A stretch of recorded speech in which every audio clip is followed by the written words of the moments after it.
Turabasuhuje amahoro y'Imana kuri mwese mukurikiye Evening Talk kuri Dom News Live muri kano kanya nk'ibisanzwe tugiye kubana muri kano kanya nge Emmanuel Iradukunda. Reka mbanze nsuhuze mwese muherereye hirya no hino mu gihugu mudukurikiye bitewe naho muri mwese ibyo mukora byose bibahire. Muri Evening Talk yacu turaza kugaruka ku makuru agiye atandukanye avugwa hirya no hino mu bitangazamakuru ndetse no ku mihanda muri rusange. Turaza guhera ku nkuru iri gutrendinga muri iyi minsi ariko yahereye uyu munsi kuri Grace Room Ministries. Murabizi ko ari yashinzwe na Julienne Kabanda, pastor muramuzi cyane ko yafunzwe. Ibyo nabyo turaza kubirebaho. Urukiko rwategetse Moses Turahirwa kuba yaburana afunze. Ibyo nabyo turaza kubigarukaho cyane. Mu bindi turaza kugarukaho abanyamigabane ba BK Group bishimira inyungu babona muri rusange. Ibindi biri kuvugwa nuko Minisiteri y'Ubutegetsi bw'igihugu ibwira uturere kwishyura miliyari zisaga 22 zifitiye abacuruzi binyongera umusaruro. Mu myidagaduro Richard Nicky Ngendahayo aje gutaramira mu Rwanda nyuma y'imyaka 15 yose. Mu mikino naho turaza kugira icyo tubivugaho. Ubu ngubu match irahuza APR Football Club n'Amagaju ubu iratangiye, ndetse nejo umukino hari w'inkundura cyane n'uwa Police ndetse na Rayon Sport. Reka tugaruke mu kanya tubabwira amakuru mu buryo bwimbitse. Iyi ni Dom News Live. Ikiganiro cyo ni Evening Talk.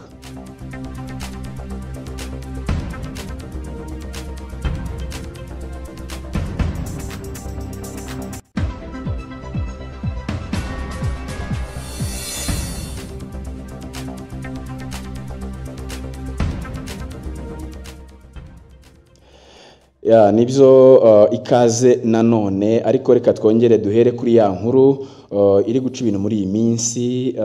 Grace Room Ministries, ndakeka nta muntu utayizi, ya pastor Julienne Kabanda yafunzwe. Urwego rw'igihugu rw'imiyoborere RGB rwambuye uburenganzira bwo gukora impuzamatorero Grace Room Ministries ya pastor Julienne Kabanda nyuma yo kutubahiriza ibikubiye mu itegeko rigena imitunganyirize n'imikorere by'imiryango ishingiye ku myemerere. Iri tangazo rero rya RDB rivuga ko Grace Ministries yakunze gukora ibikorwa bijyanye no gusenga. Ibyo abanyarwanda benshi barabizi kuko yanamenyekanye cyane, bihabanye n'itegeko zayo nk'uko bigaragara mu itegeko nshinga rigena amatorero mu Rwanda. RGB kandi ikomeza ivuga ko imiryango yose yanditswe isaba gukora ibikorwa bijyanye n'intego zayo kandi ikagenzura neza ibikorwa byayo byose bijyanye n'intego nyamukuru amatorero yagaragaje mu gihe agiye kwandikwa.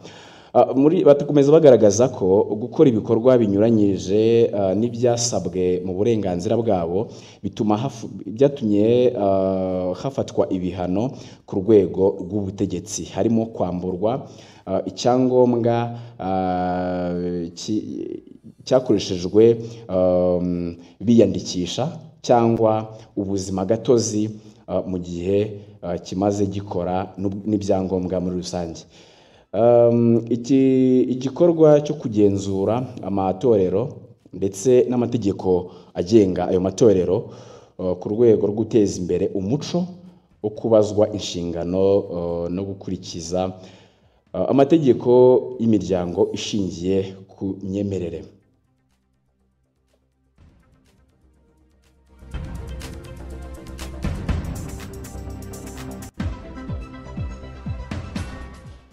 Grace Room iyoborwa na Pastor Julienne Kabanda ikorera i Nyarutarama.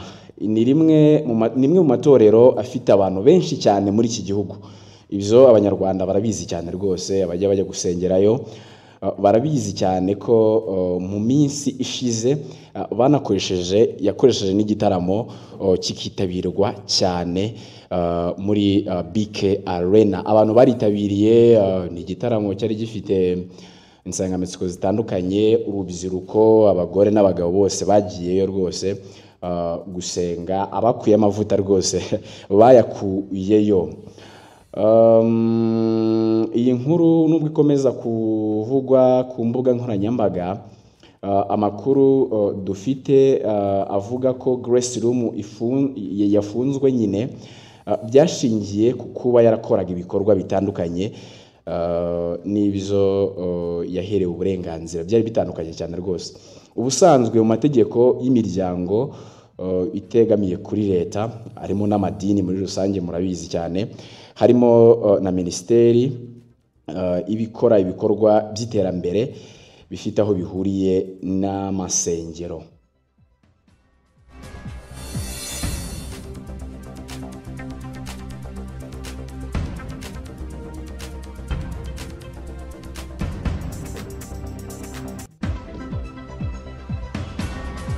Iyo nkuru y'ifungwa ry'itorero rya Pastor Julienne, reka dukomereze ku yandi makuru ari kugenda avugwa. Sinzi niba mwamenya amakuru ko urukiko rwategetse Moses Turahirwa kuba yaburana afunzwe. Umunyamideli muzi cyane wambitse abastari bagiye batandukanye mu Rwanda no hanze, kuri uyu wa gatanu tariki ya 9 Gicurasi yasabiwe gufungwa iminsi 30 yose y'agateganyo, nyuma y'uko urukiko rw'ibanze rwa Kicukiro rwemeje ko hari impamvu zumvikana zatuma ashinjwa ibyaha bijyanye no gukoresha ibiyobyabwenge. Si ubwa mbere ubu munyamideli yaba akurikiranywe n'inkiko mu Rwanda, ariko bakaba bongeye kuba bamukurikirana. Turahirwa akurikiranyweho ibyaha birimo gutwara, kubika no gukoresha ibiyobyabwenge. Mu isoma ry'imyanzuro y'urubanza, umucamanza yavuze ko uretse izo mpamvu zose Turahirwa yigeze akurikiranywaho ibyaha nk'ibi na mbere hose. Rwose Moses akomeje gukurikiranwa. Ibi abanyarwanda benshi bari kurikirana cyane. Urukiko kandi rwavuze ko nubwo Turahirwa yavuze ko afite ibibazo by'uburwayi bwo mu mutwe, nta raporo ya muganga yerekanywe ngo ashimangire ko yavuwe cyangwa atavuwe, cyangwa se afite ibyo bibazo byo mu mutwe. Turahirwa kandi mu minsi ishize yagiye agaragara mu rukiko arira ndetse anagaragaza amarangamutima atari meza. Turakomeza tubabwira kuri iyi nkuru ya Moses Turahirwa. Yemeye icyaha, ariko Moses Turahirwa ashobora kuba yarabaye intwari ahangaha. Yemeye icyaha cyo gukoresha ibiyobyabwenge, ariko anahakana ingano y'ibyo yafataga. Yavuze ko yari afite munsi ya miligram 2 z'urumogi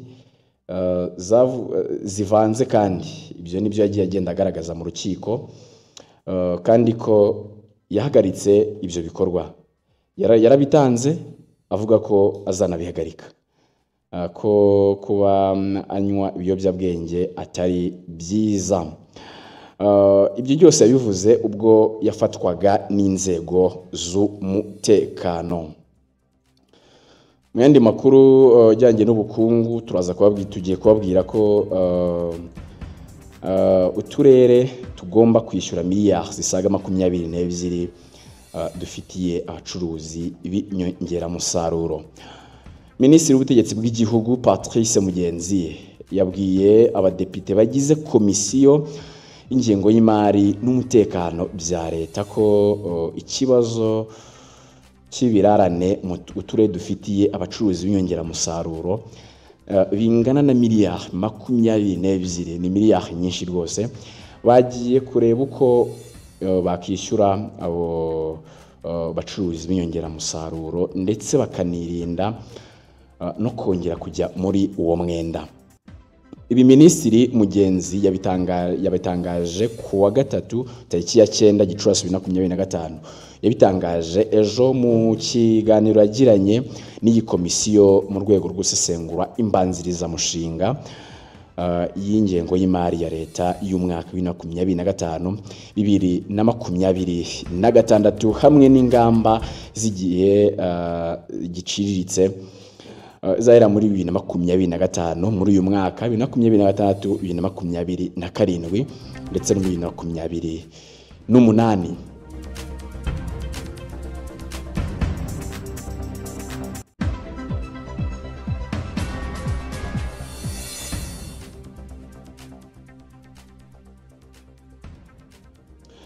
Honorable Nabahire Anastase yabajije Minisitiri Mugenzi ingamba Minaloc ifite zo gukemura ibibazo bigaragara mu ikurikiranwa ry'ikoreshwa ry'inyongeramusaruro n'impamvu hakiri icyuho mu guhuza amakuru ku nyongeramusaruro zishyuwe n'izitarishyuwe. Hari kandi ibirarane uturere twatangiye byagiranye mu mwaka 2024-2025 kandi ingingo ya gatatu y'amasezerano y'imikoranire hagati y'ikigo gishinzwe iterambere n'ubuhinzi n'ubworozi mu Rwanda RAB na Agro Processing Trust Corporation Limited yo kuwa 9 z'ukwa 10 2019 yavuguruwe ku ya 9 z'ukwa 10 2022 iteganya ko APTC ishyikiriza iki kigo gishinzwe ubuhinzi n'ubworozi mu Rwanda raporo ya buri cyumweru igaragaza ingano y'ifumbire n'imbuto z'indobanure zacuruzwe mu nganda ya Nkunganire.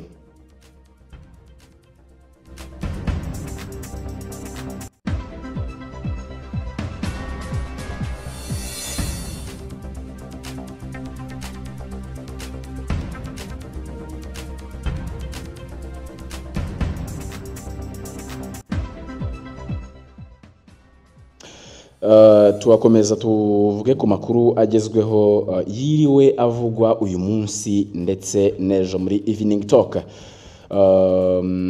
Abanyamigabane ba BK Group PLC bishimira inyungu bageraho ko igenda yiyongera bakoresha urwunguko rwabo bagenda babona buri mwaka.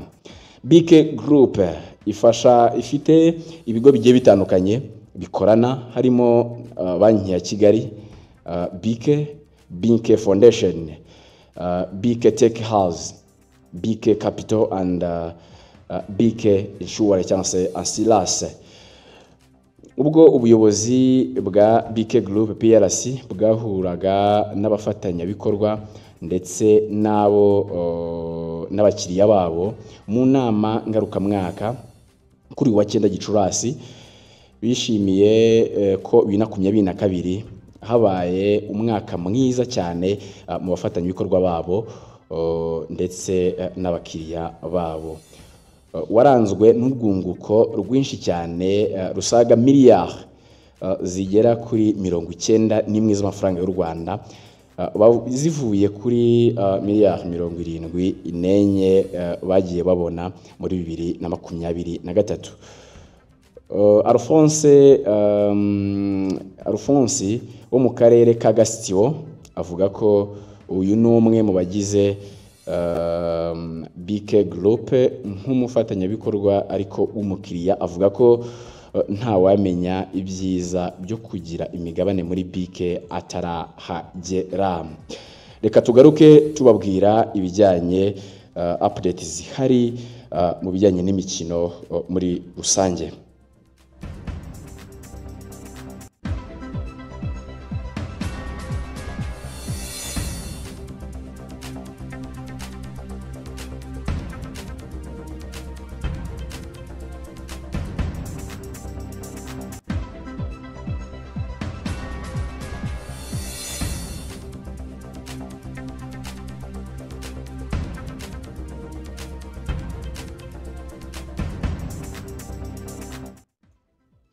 Mbere yuko dukomeza mu makuru agezweho mu mikino, reka tubabwire iyi nkuru ya Richard Nicky Ngendahaye. Abantu benshi baramuzi ko aje gutaramira mu Rwanda nyuma y'imyaka 15.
Richard Nicky Ngendahaye uje gutaramira mu Rwanda nyuma y'imyaka 15 mu Rwanda. N'umuhanzi nkuko maze kubabwira, Nicky Ngendahaye wamamaye mu ndirimbo zo kuramya no guhimbaza Imana. Agiye gutaramira i Kigali.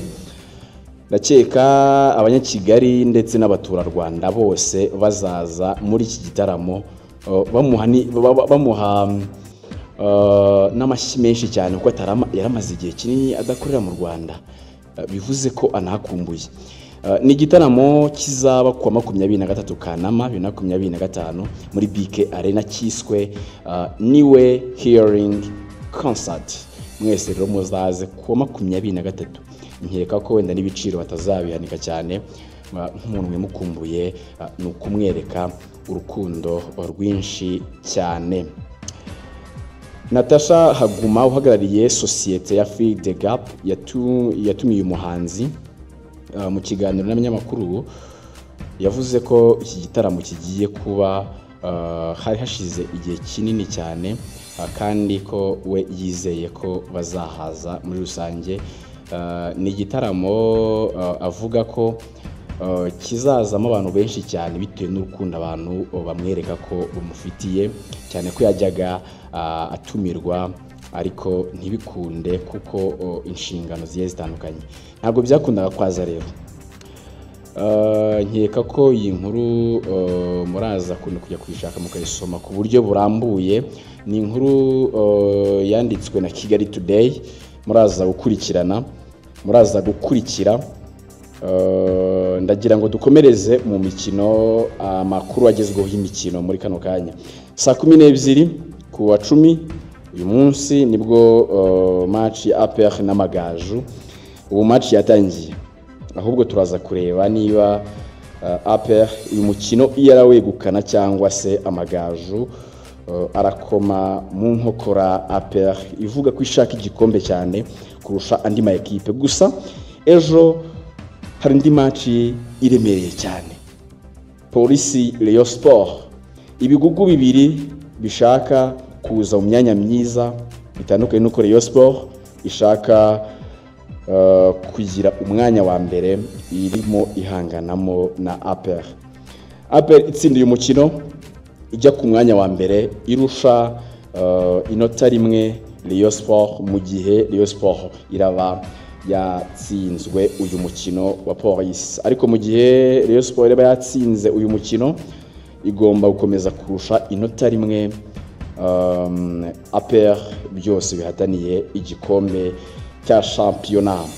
Mu gihe APR irimo ivuga ko ikeneye n'igikombe cya shampiyona nyuma yo gutwara icy'amahoro, Rayon Sport nayo ntabwo yicaye.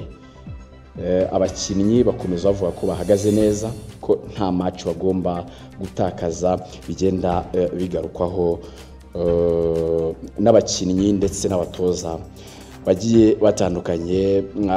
Evening Talk na kagaruka tuzakomeza tuyibagezaho nkuko bisanzwe, amakuru yo tuzatuyabaha rwose ku buryo burambuye kandi tunasesengure muri rusange. Ndagira ngo nshimire abo twabanye bose muri kino kiganiro cya Evening Talk kuri Doma News Live, igiye kukibagezaho ibiganiro bigiye bitandukanye kandi byiza. Turabararitse rero, ndagira ngo mwese aho muherereye mujye muyikurikira kandi ibyiza byo birabateganyijwe. Urukundo mukunda iki kiganiro ndetse na Doma Live yacu, tuzajya dukomeza tubereke uko urukundo mudukunda rwatanze umusaruro. Ndagira ngo nsoze mbashimira mwese mwakurikiye kino kiganiro aho muherereye hose. Naho ngiye Emmanuel Iradukunda, mu bindi biganiro nta yindi ntumwa.